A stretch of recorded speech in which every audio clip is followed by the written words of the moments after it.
Do you think he will be given time, though? And do you think he deserves to be given more time?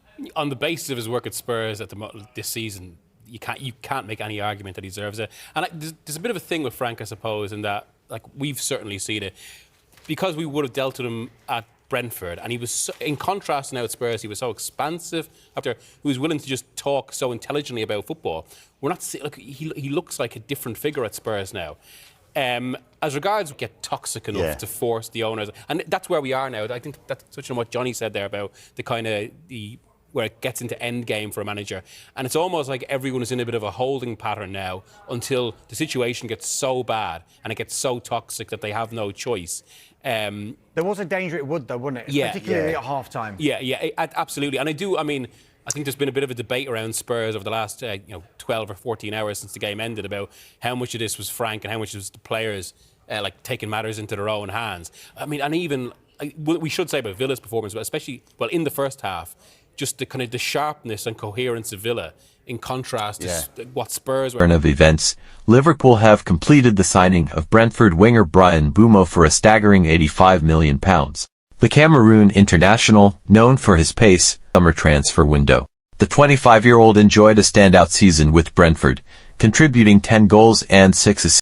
Sensationally linked with a blockbuster move for Real Madrid superstar Vinicius Junior, with reports suggesting the North London club could be preparing a record-breaking £175 million offer. The rumours have sent Arsenal supporters into a frenzy, as many dream of seeing one of the world's best wingers wearing the famous red and white shirt. Vinicius Junior has been a key figure for Real Madrid over the past few seasons, helping the Spanish giants win major domestic and European trophies. His electric pace, dazzling dribbling ability, creativity, and eye for goal have made him one of football's most feared attacking players. According to recent transfer speculation, Arsenal are closely monitoring Vinicius' situation as uncertainty continues over his long-term future at the Santiago Bernabéu.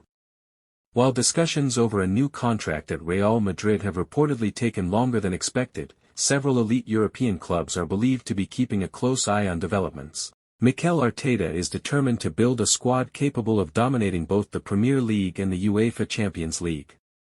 Adding a player of Vinicius Junior's quality would represent one of the biggest statements in Arsenal's modern history. His arrival would provide incredible pace and flair alongside stars such as Bukayo Saka, Martin Odegaard, Declan Rice, and the rest of Arsenal's talented squad. A transfer worth £175 million would comfortably become Arsenal's biggest signing ever and one of the most expensive deals in football history. Such a move would underline the club's ambition to compete with Europe's elite and challenge consistently for the biggest trophies. However, despite the growing excitement, there has been no official confirmation from Arsenal or Real Madrid that a £175 million bid has been accepted or that Vinicius Junior has agreed to join the Gunners. At this stage, the story remains transfer speculation, and supporters should wait for confirmation from the clubs or trusted journalists before considering the deal complete. If Arsenal were somehow able to secure Vinicius Junior's signature, it would transform their attack and instantly make them one of the favourites for major honours. His ability to score goals, create chances, and perform on the biggest stages would elevate Arteta's side to another level.